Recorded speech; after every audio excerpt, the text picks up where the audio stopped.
Hi everyone, today we will do Kailash Chandra dictation transcription number 53. You can get the PDF from description box. So ready? Start. Mr. Speaker, Sir, yesterday the Honorable Minister and today the Chairman of the Select Committee have fully explained the various clauses of the bill and certain important changes that have been effected by the Select Committee.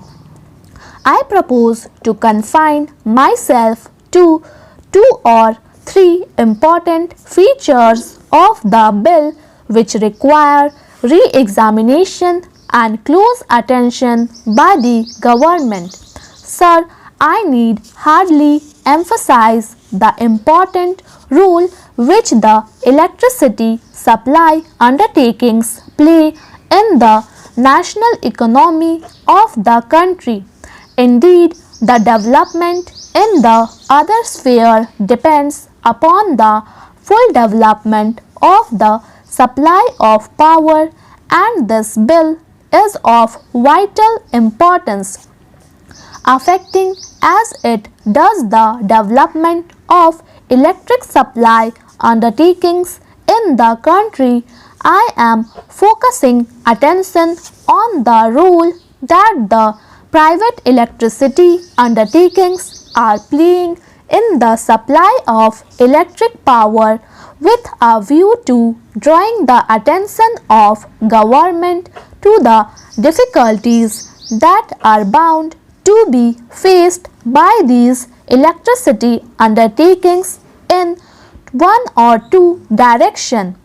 In this connection, I would not therefore like to take much of the time of the House, but I would like to draw the attention of the Honorable Minister to what my Honorable friend Sri Tulsi Das has stated and with whose comments I am in full agreement.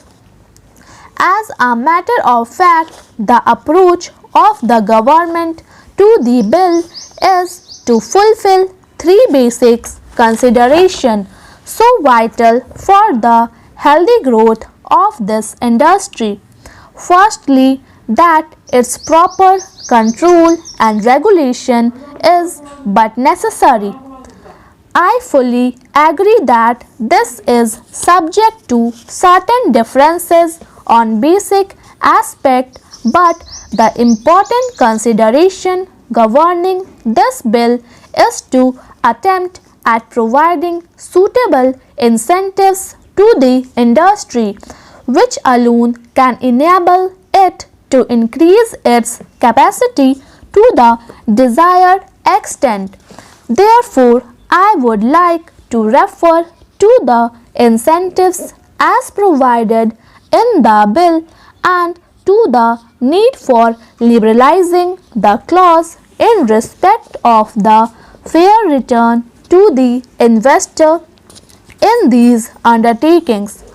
I would like to draw the attention of the Honorable Minister to the fact that since the passing of the original Act in 1948, only 8 states throughout the country have constituted the statutory electric board. Among these states are Madhya Pradesh, West Bengal, Tamil Nadu, Kerala, Rajasthan, Punjab, Odisha and Maharashtra, and therefore we find that many of the states have still to constitute these electricity boards. I would like to know from the Honorable Minister why in the matter of the constitution of electricity boards many of the states have not implemented the provision of the bill and what the central government have done to ensure that these electricity boards are constituted in all the states as desired in the provision of the original Act. Perhaps It may have been the problem of taxation which some of the states may have in view while not proceeding with the constitution of the electricity boards. But whatever might be the reason, and even as far as this question of taxation is concerned, the central government may have to lay down some sort of subvention or such other assistance as is found necessary.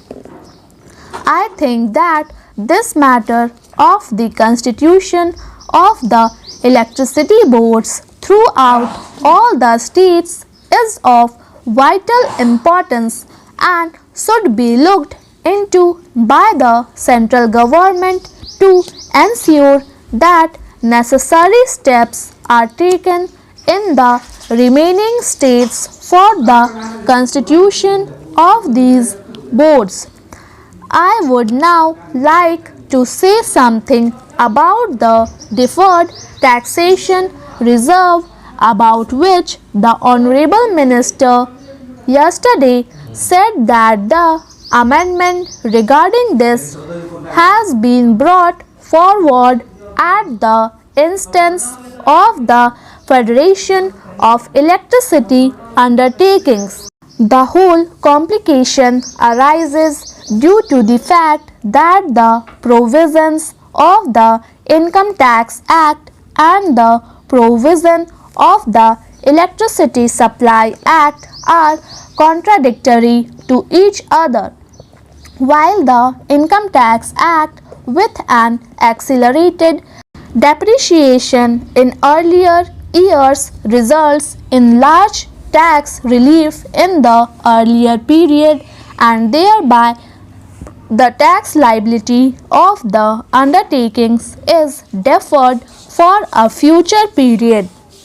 The Electricity Supply Act restricts the provision of depreciation to a much lesser degree, and to that extent the profits of the electricity undertakings in regard to income tax development and depreciation rates are restricted.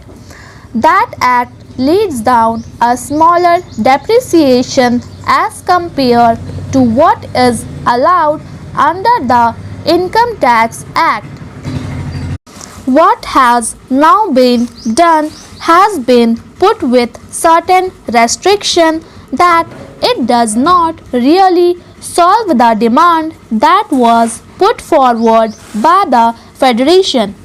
As a matter of fact, if the electricity undertakings should have been allowed to set aside that reserve for taxation liability for future years out of the profits which they earn year by year out of the rate increase which they have put into force from time to time, that would have met the needs of the situation.